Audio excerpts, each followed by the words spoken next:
आलमी स्ट्रेटेजिक शराकत दारी में पाकिस्तान अमरीका ताल्लुकात नए बाब में दाखिल हो गए। पाकिस्तान ने जोग्राफियाई महल वकू, दिफाई सलाहियत और सिफारतकारी को बरूए कार लाकर आलमी सतह पर अपनी तस्वीराती अहमियत बहाल की।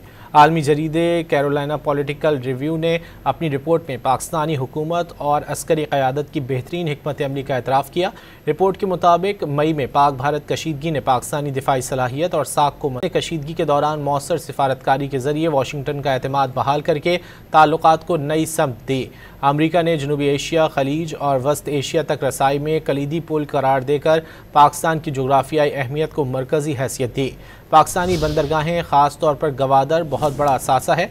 रिपोर्ट में कहा गया कि पाकिस्तान ने सी पैक के साथ साथ कसीरुल जहती तवाज़ुन बरकरार रखकर कौमी मफाद की बुनियाद पर नए माशी रास्ते खोले।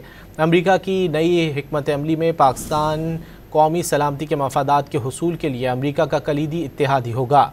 सदर ट्रंप की जानिब से कश्मीर पर बातचीत की गुंजाइश का बयान पाकिस्तान की सिफारती पोजीशनिंग और मौक़िफ़ की तायद है।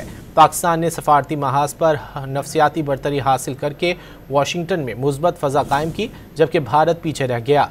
एक्सिम बैंक ने बलूचिस्तान में रेकोडिक में कानकनी और अहम मादनियात के लिए 1 अरब 25 करोड़ डॉलर की फाइनेंसिंग की मंजूरी दी। ये सरमायाकारी एतमाद और रोज़गार के बड़े इम्कानात की तरफ इशारा करती है।